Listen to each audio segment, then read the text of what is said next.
सह्याद्रीच्या कुशीत उरमोडीच्या शांत तीरावर असं एक ठिकाण लपलेलं आहे जिथं गेल्यावर मन आपोआपच शांत होतं. ना गर्दी ना आवाज, फक्त निसर्ग आणि एक दिव्य ऊर्जा. हे ठिकाण फक्त मंदिर नाही, हे आहे श्रद्धेचं, विश्वासाचं आणि अध्यात्माचं केंद्र. आज आपण चाललो आहोत साताऱ्याजवळील नित्रळ गावात, जिथं आहे भव्य दिव्य श्री केदारनाथ पंचधाम मंदिर.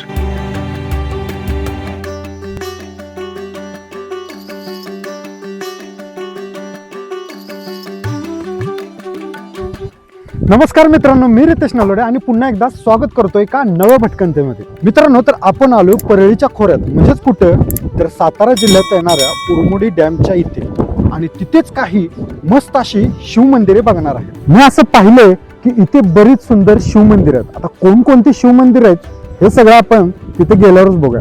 तर आपण आता सुरुवात करतो. आपण आलो परळीच्या खोऱ्यात आणि इथेच आपली होणार आहे सुरुवात ही भटकंतीची.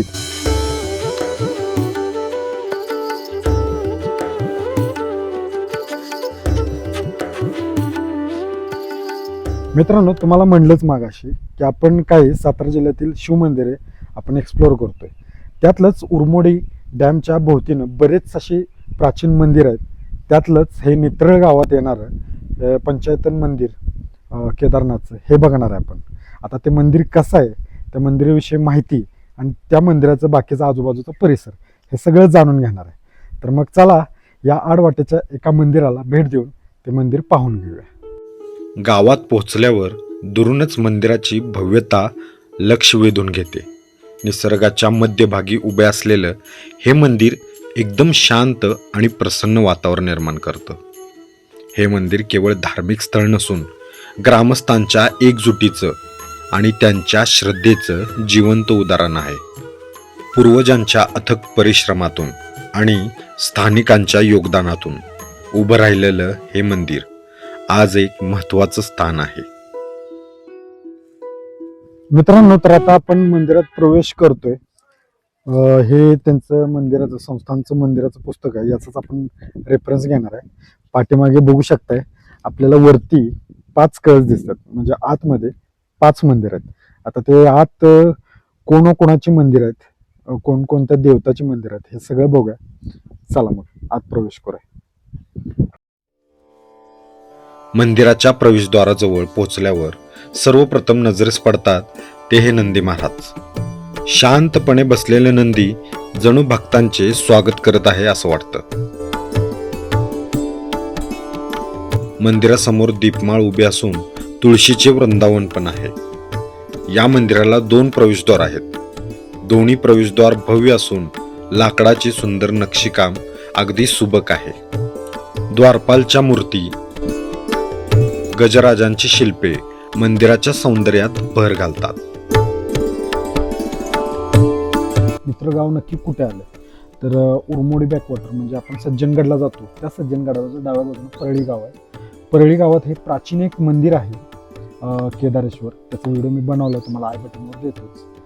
तो तिथूनच आपल्याला डाव्या साईडनं आपण नित्रळ गावात याचं आणि इथे हे पंचायतन तुम्हाला हे मंदिर बघायला मिळते. त्याचबरोबर इथं आपण जवळपास ठिकाणं फिरण्यासारखे आहेत, जसं की वजराई धबधबा आहे, सांडवलीचा धबधबा आहे, त्याचबरोबर सज्जनगड आहे, कास पठार आहे, शिवपटेश्वर आहे, चायकावाडीचं पठार आहे, बराच ठोसेकरचा धबधबा आहे. म्हणजे एवढी ठिकाणं तुम्ही एका दिवसात इथं पाहू शकताय. तर असं खूप निसर्गाच्या सानिध्यात या सह्याद्रीच्या डोंगर कपऱ्यामध्ये हे सुंदर अपरिचित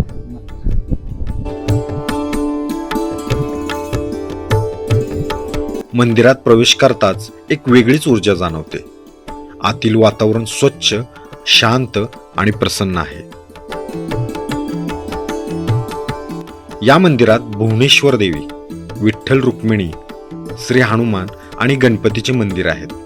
या मंदिराला पंचधाम म्हणण्यामागचं कारण म्हणजे इथे एकाच ठिकाणी 5 प्रमुख देवतांची मंदिरे पाहायला मिळतात. मुख्य गाभाऱ्यात श्री केदारनाथाची सुंदर मूर्ती विराजमान आहे.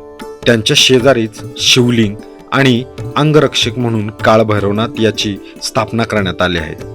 मूर्तीच्या बाजूने सागवानाचा आर्च बसवण्यात आला आहे. त्यावर सोन्याचा मुलामा देण्यात आला आहे. त्यामुळे संपूर्ण गाभाऱ्याला एक राजशाही दिव्य रूप प्राप्त झालंय. डाव्या बाजूस कुलदेवी श्री भुवनेश्वर देवीचं मंदिर आहे, जिथे देवीची सुंदर मूर्ती आहे. उजव्या बाजूस विठ्ठल रुक्मिणीची सुंदर जोडी विराजमान आहे.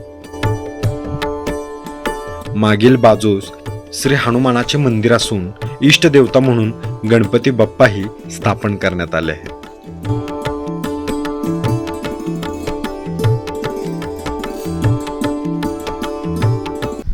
नमस्कार मित्रांनो, तर आपण आलोय मंदिरात आणि नित्र गावात येणारे हे पंचायतन केदारनाथचं मंदिर.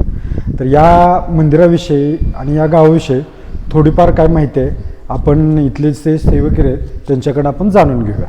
सांग. ह्या गावाचं म्हणजे असं आहे की हे धरण झालं ज्या वेळेला 80-85च्या दरम्यान, त्यावेळेला आमची हालत एकदम खराब परिस्थिती होती. कारण आम्ही हे मंदिरच, हे पुरातन मंदिर असल्यामुळं आम्ही सोडत नव्हतो आणि आम्ही विस्थापित पण होऊ शकत नव्हतो. तर हे मंदिर आणून आम्ही इथं शेडमध्ये स्थापन केलं होतं. त्याच्यानंतर मग आता हे 6 वर्ष झाली हे मंदिर कोरोना काळात बांधलं गेलं आहे आत्ताच्या. आणि 6 वर्षानंतर त्याचा लोकार्पण सोहळा झाला. सन्मान हे भाई वांगडे आहेत, ह्यांचं मोठं हे योगदान आहे. केदारनाथ धाम पंच देवालय संस्था म्हणून त्यांनी ती स्थापना केली. त्याच्यामध्ये ग्रामदैवत केदारनाथ, कुलस्वामिनी भुवनेश्वरी माता, इष्टदैवत विठ्ठल रुक्मिणी, हनुमान आणि गणपती, ही 5 देवालय इथं, म्हणजे 5 देवांचे गाभारे इथे स्वतंत्र केलेले आहेत. अच्छा. आणि त्यासाठी भाविकाला असं वाटलं पाहिजे की एकाच ठिकाणी सर्वांचं दर्शन व्हावं, बरोबर आहे, आणि समाधान व्हावं. आणि या मंदिरात आल्यानंतर जे समाधान लागतं इतर तीर्थक्षेत्रापेक्षा जास्तच समाधान वाटतं की इथं तुमची जी पॉझिटिव्ह निगेटिव्ह जी आहे ना ती राहतच नाही. बरोबर आहे.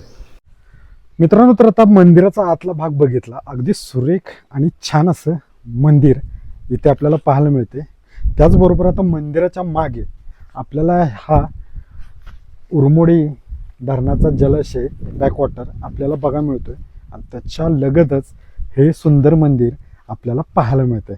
आता आतले मंदिर बघितलंच आपण. त्याचबरोबर इथं परिसरामध्येही काही मंदिर आहेत, जसं की हे टोपऱ्या देवस्थान, त्याच नंतर आपल्याला पुढे म्हसोबाचं देवस्थान बघायला मिळते. त्याचबरोबर अजून एक पद्मिनी देवीचं एक छोटं खाणी मंदिर आहे. अशी काही छोटी खाणी इथं मंदिर पण पाहायला मिळतात. आजच्या धावपळीच्या जीवनात अशा शांत आणि आध्यात्मिक ठिकाणांना भेट देणं खूप गरजेचं आहे.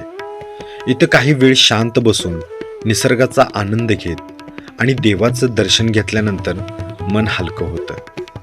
जर तुम्ही साताऱ्याजवळ एखादं शांत सुंदर ठिकाण शोधत असाल तर हे मंदिर नक्कीच तुमच्या यादीत असायला हवं.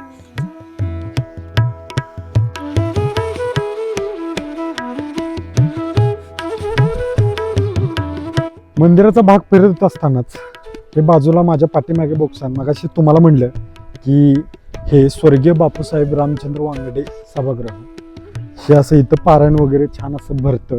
त्याचबरोबर मागे अन्नछत्र आहे आणि असा हा सुंदर परिसर आहे. मला असं यांच्याकडून माहिती कळालं की इथून आपल्याला उरमोडीची परिक्रमा आहे आणि त्याच्यात बरीच अशी मंदिरं आपल्याला पाहायला मिळते. म्हणजे कसं आहे, तुम्ही नर्मदा परिक्रमा बघितलं असेल तसंच इथं उरमोडी मातेचं परिक्रमा इथे आपल्याला आहे. तर कशी असते, मागाशी माझी झालीच, मी ॲक्च्युली डाव्या साईडून येणार होतो डायरेक्ट इथं, पण मी पूर्ण हा परिसर मला पाहायचा होता म्हणून पूर्ण आपण उजव्या साईडने या उरमोडीचं पूर्ण परिक्रमा केली. आता ह्या मला इथं आल्यावर कळालं की अशी ही परिक्रमा इथे पाहायला मिळते. तर बरेच आपल्याला इथं मंदिरं पाहायला मिळतात. त्यातलं एक होतं म्हणजे केदारनाथचं जे व्हायरल झालेलं मंदिर, पण ते तयार नव्हतं त्यामुळे मी काय याचं शूट घेतलं नाही. पुन्हा कधीतरी येऊन मस्त त्याचं पण आपण शूट घेऊया. त्याचबरोबर इथं बरेच आहेत. पुनवडी गावात आहे, दहिवड गावात आहे, वडगाव वगैरे असे, रावटगाव, पाटेकर, बरीच अशी गाव आहेत. त्याच्यामध्ये केदारनाथाची किंवा तिथले असणारे हे मंदिर आहेत आणि याची पूर्ण परिक्रमा 37 किलोमीटर अंदाजे आहे आणि ही परिक्रमा तुम्ही करू शकता. तर ही जर परिक्रमा करायची असली तर मला कमेंटमध्ये सांगा किंवा ही पूर्ण आपण परिक्रमा करूया. जर तुम्हाला मला जास्त कमेंट आलं, मला रिक्वेस्ट आली तर नक्कीच आपण याचे सगळे पूर्ण मंदिर तुम्हाला दाखवतोच.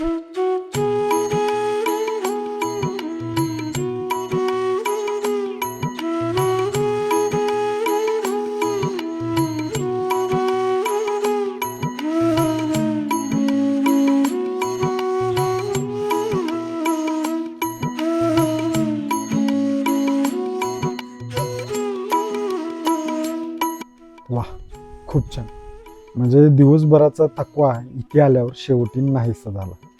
म्हणजे बरंच आपला किलोमीटर झालं, साताऱ्यापासून बरेच आपल्याला कव्हर करायचं होतं, पण वेळ आणि बाकीच्या गोष्टीमुळे मला दुसरे जे शिवमंदिर दाखवायचे होते ते काही जमलं नाही. पण शेवटी इथं आल्यावर एक प्रकारचं समाधान मला भेटलं.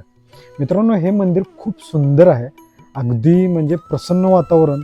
आल्यावर एखाद्या मंदिरात पॉझिटिव्ह वाईब्स, एक ऊर्जा मिळते ना, ती नक्कीच तुम्हाला इथं आलं मिळेल. किती लांब आहे? सातारापासून जवळच आहे. अगदी शांत निवांत ठिकाण आणि एक दिवसाची तुम्हाला मंदिराची भक्तिमय प्रवास करायचा असेल तर 100% सांगतो या मंदिराला भेट दिलीच पाहिजे. थोडं आडवाटेवरचं हे मंदिर, पण तेवढं सुंदर, देखणं, भक्तिमय मंदिर आपल्याला इथे बघायला मिळतं. मित्रांनो, हे मंदिर कसं वाटलं मला नक्की सांगा. आणि अशीच मंदिरं बघायची असले किंवा अशीच आडवाटेची ठिकाणे तुम्हाला पाहायची असेल तर काय करावं लागतं? काय नाही, फक्त आपल्या चॅनलला सबस्क्राईब करा आणि व्हिडिओ आवडला तर लाईक करा. आणि महत्त्वाचं, हे सुंदर मंदिरं सगळ्यांना शेअर करत जावा. काय होतं, आपण व्हिडिओ पूर्ण बघतो पण शेअरच करत नाही आणि ही मंदिरं तसेच राहतात आणि इतरांना पोचतच नाही. सो हे मंदिर बघून झालं आपलं. खूप छान मंदिर होतं. भेटूया आता पुढचा प्रवास घेऊन, म्हणजेच आपला आडवाटेचा प्रवास घेऊन. तोपर्यंत भेटूया. चला, जय शिवराय, जय महाराष्ट्र.